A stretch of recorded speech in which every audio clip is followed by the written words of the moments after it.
কলকাতার বুকে এক অনন্য শ্বেত শুভ্র রাজপ্রাসাদ, যার দিকে তাকালেই মনে হয় যেন ইউরোপের কোথাও রয়েছি।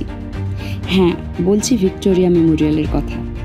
আজ জানবো এই স্মৃতিসৌধ ঘিরে কিছু জানা ও অজানা মজার তথ্য।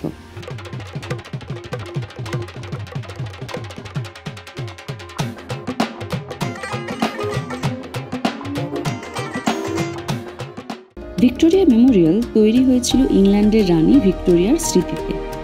নির্মাণ শুরু 1905 সালে, শেষ হয় 1921 সালে। কিন্তু জানেন কি, এই পুরো প্রকল্পের অর্থ এসেছিল ভারতীয় রাজা জমিদারদের দান থেকে।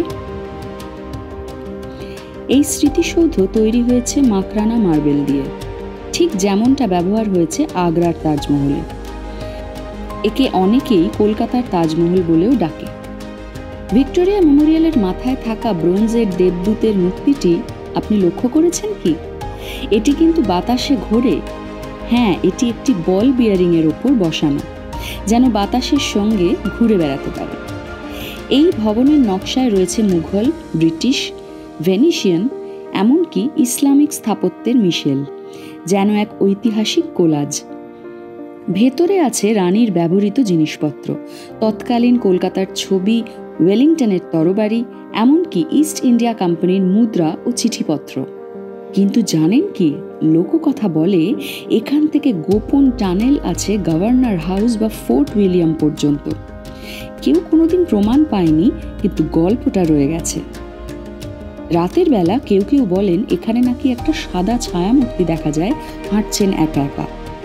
সত্যি মিথ্যে জানি না, তবে গল্পটা বেশ জনপ্রিয়। আর গার্ডেনের কথা না বললে চলে। 64 একর জমিতে ছড়িয়ে রয়েছে বিরল প্রজাতির গাছপালা আর এক ঝাঁক রাজহাঁস, যারা মাঝে মাঝে ছবির পোজ নষ্ট করতেও ওস্তাদ।